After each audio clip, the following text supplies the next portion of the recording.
Good morning everyone, welcome back to the channel. Today we're going to be working on an improvement to the shop out here. We're going to be replacing this door. We're going to tear off this storm door and get rid of it. We're not going to be in need of that anymore.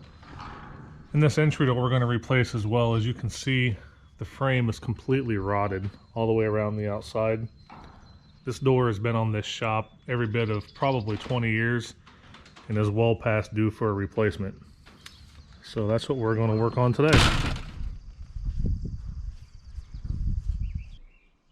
So here's a brief overview of the tools that we're going to need for this project today. We got safety glasses, gloves, a level, a hammer, a measuring tape, square, caulk gun, a driver, a hand screwdriver if you do need it, tubes of caulk, some wedge-shaped shims, wood shims, fiberglass insulation, which I'm actually going to use expanding foam.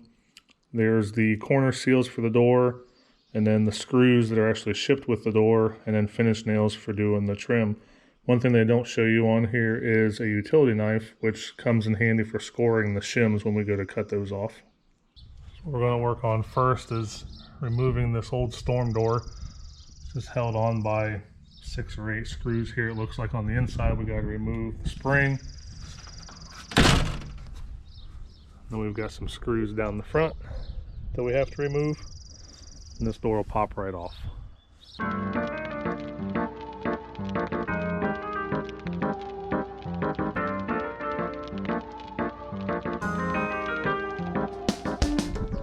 So now that we've got that storm door off, you can really see how bad that door frame for this old door was rotted all the way around here. So our next order of business is going to be to pop this door off the hinges just to make it easier to work with. After we get the door popped off, we'll go ahead and pull the old frame out and then start prepping the rough opening for the new door.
And there we go.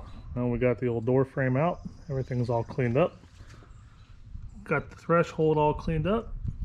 So everything looks good all the way around.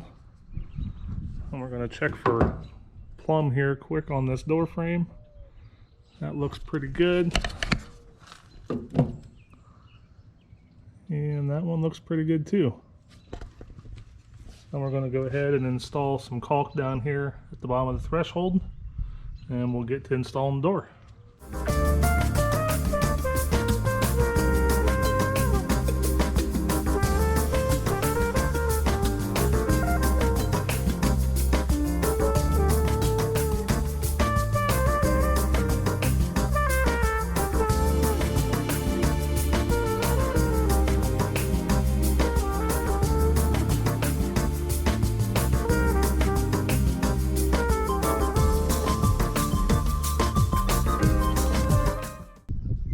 We've got a nice weather tight barrier on the bottom of where the door threshold will sit. The next thing we'll do is we'll go ahead and set the door into place. Before we do set the door into place, I'll tell you a little bit about the door we are going to put in today. This is a Masonite door that we picked up from Lowe's. This is a 32-inch by 80-inch door, as you can see here on the tag. This will fit a rough opening of 34¼ by 82 inches, which is what we have. Before you put the door in, these guys come on the bottom of the door. They're kind of to keep the frame and the door together during shipment. And there is also this plug here where the doorknob will go that we're going to have to pull out before we put the door in place. So I already have the bottom pieces popped off, as you can see. I'm going to go ahead and pop this plug out, and then we'll set the door into place and we'll move to the inside.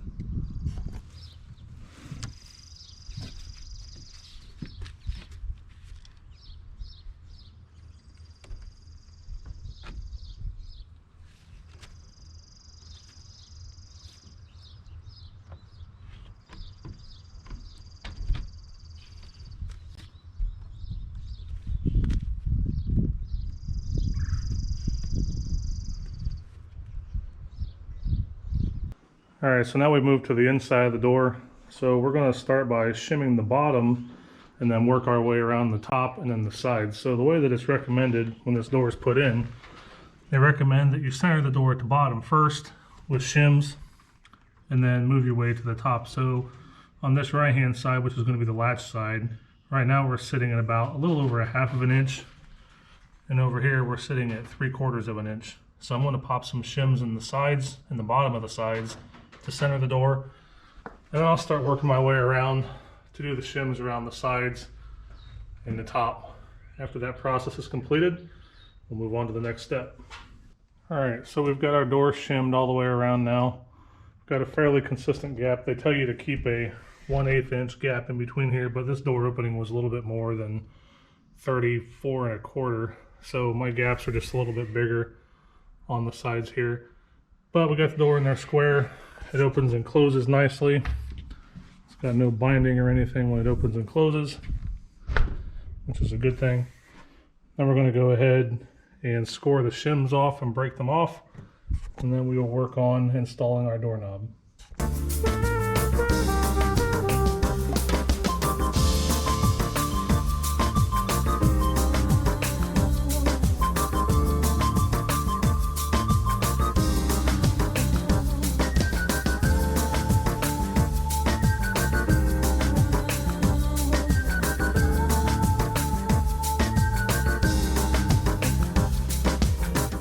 This is the doorknob we're going to be putting on this door. It's a keyed entry true bolt doorknob. It's just a big box store special. I think I got this at Menards for $13 or so maybe.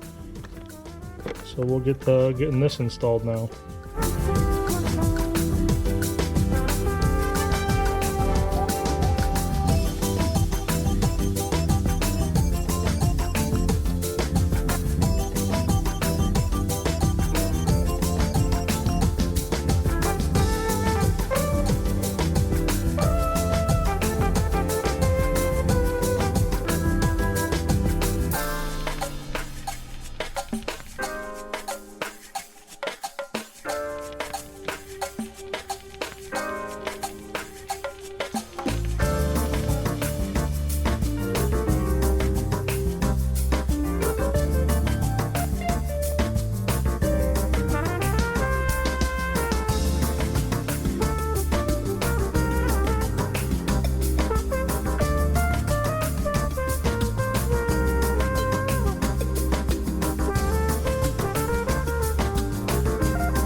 And here's our doorknob fully installed.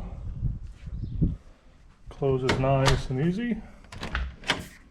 Much better than the old door that was in here. The old door, that frame was so rotted that you had to really pull hard to get that door to close.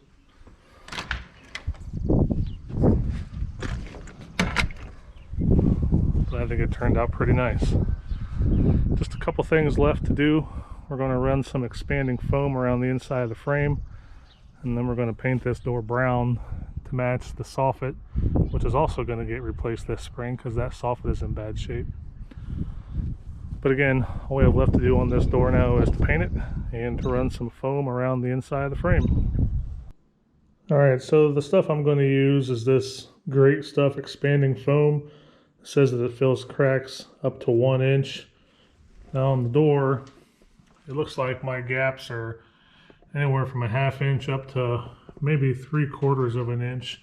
In the instructions for the door, it says to not use the expanding foam for the fear that maybe it'll expand too much and put too much pressure on the door casing, but I have another door up on one of my garages that I use this stuff on, and it does just a fine job. So this is what we're going to use to fill in those gaps.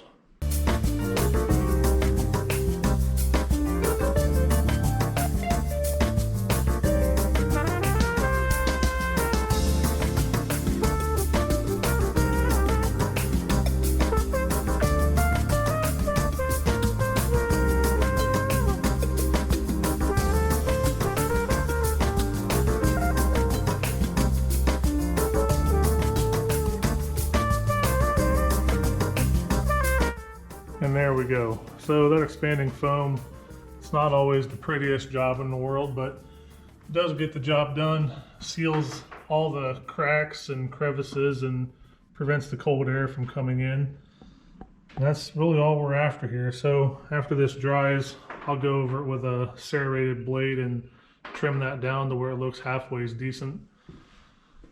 So that pretty much wraps up this door project. I am going to paint the outside brown to match the finish on the outside of the building, but I probably won't show that in this video. There's not really much to paint the outside of the door. So hope you guys got a little bit of something out of this project. I mean, I'm no master carpenter or anything. I'm just a DIYer. So if you guys enjoy the content that we post on this page, be sure to subscribe and hit the like button. And hit the bell notification so that you're notified when we put out more videos. It's springtime here in Ohio now, so we're getting to be around fair time. So the bunnies here, we'll be getting them ready for fair. See Comet grooming himself there. And Stewie in there playing with his little toy he's got down in there. But follow along with us if you'd like to continue watching our journey with our bunnies here, and we'll be posting some more videos here in the future. So thanks for watching, guys, and hope you enjoyed the video. We'll see you next time.